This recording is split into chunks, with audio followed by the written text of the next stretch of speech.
तो हेलो दोस्तों, आज हमसे मिलने अवधि कमेटी कुशवाहा जी भाई लोग आए हैं। बहुत सारे क्रिएटर लोग हैं जो इधर जितेंद्र जी हैं, अवधि कमेटी कुशवाहा जी भी हैं, पारस भाई भी हैं और चाचा भी साथ में हैं। स्वागत कर रहे हैं जितेंद्र भाई।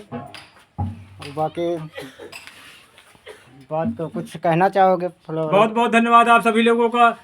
कानपुर से हम इनकी प्यार मोहब्बत ऐसी थी, आदमी कहाँ से कहाँ चला जाता है। हम कानपुर में रहते हैं लेकिन आज जेरा आए हुए हैं इनसे पारस भैया से मिलने। भैया क्या आपका क्या नाम? मेरा नाम जितेंद्र कुमार है, मैं जेरा से हूँ। मैं आपसे मिलने के लिए आया हूँ। ये देखो भैया, आपका क्या नाम है? अजय कुशवाहा। अजय कुशवाहा जी। सब लोग मिलने के लिए आए हैं, बहुत अच्छा लगा एक दूसरे से मिल करके। हाँ, एक दूसरे से मिल करके सब लोग सपोर्ट में काम करें।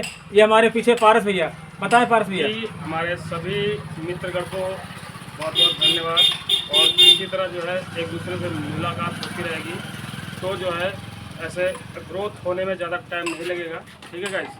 तो कुछ लोगों से मिलने के बाद लोगों से जानकारी मिलती है और कुछ सीखने को मिलता है। जैसे कुछ मैं सिखाता हूँ लोगों को, कुछ लोग वो मुझे सिखा देते हैं, तो हर तरह की जानकारी मिलती है गाइस।